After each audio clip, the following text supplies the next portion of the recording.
Kottayam Pallikathodu കയ്യൂരിലാണ് car കുളത്തിലേക്ക് മറിഞ്ഞ യുവാവ് മരിച്ചത്. ചെങ്ങളത്ത് വാടകയ്ക്ക് താമസിക്കുന്ന 19-കാരൻ ജെറിനാണ് മരിച്ചത്.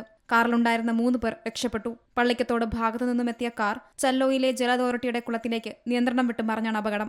അഗ്നിരക്ഷാസേനയും നാട്ടുകാരും ചേർന്ന് നടത്തിയ തെരച്ചിലിനൊടുവിലാണ് ജെറിന്റെ മൃതദേഹം കണ്ടെത്തിയത്. കോഴിക്കോട് മണ്ണൂർ പ്രബോധിനി ജംഗ്ഷനിലുണ്ടായ വാഹനാപകടത്തിലാണ് ബൈക്ക് യാത്രികൻ മണ്ണൂർ പൂച്ചേരിക്കുന്ന് സ്വദേശി ജഗദീഷ് ബാബു മരിച്ചത്. കെട്ടിട നിർമ്മാണ കരാറുകാരനായ 44-കാരൻ ജഗദീഷ് കോട്ടക്കടവ് ഭാഗത്തു നിന്ന് വീട്ടിലേക്ക് വരുന്നതിനിടെ 2 സ്വകാര്യ ബസ്സുകൾക്കിടയിൽ പെടുകയായിരുന്നു. കോഴിക്കോട് ചാലിയം റൂട്ടിലോടുന്ന നജീബ്, കോഴിക്കോട് പരപ്പനങ്ങാട് റൂട്ടിലോടുന്ന ചെമ്പകം എന്നീ ബസ്സുകൾക്കിടയിലാണ് പെട്ടത്.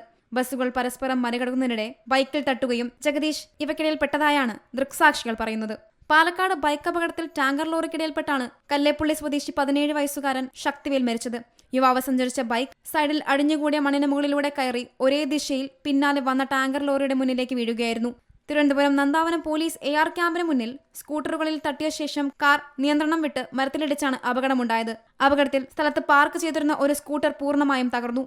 കാർ ഡ്രൈവർ മദ്യപിച്ചിരുന്നതായാണ് ദൃക്സാക്ഷികൾ വ്യക്തമാക്കുന്നത്. News desk Zee Malayalam news. പുതിയ വാർത്തകളും വിശേഷങ്ങളും ഇനി വിരൽ തുമ്പിൽ. എല്ലാ ഡിജിറ്റൽ പ്ലാറ്റ്ഫോമുകളിലും ഇപ്പോൾ സീ മലയാളം ന്യൂസ് ലഭ്യം.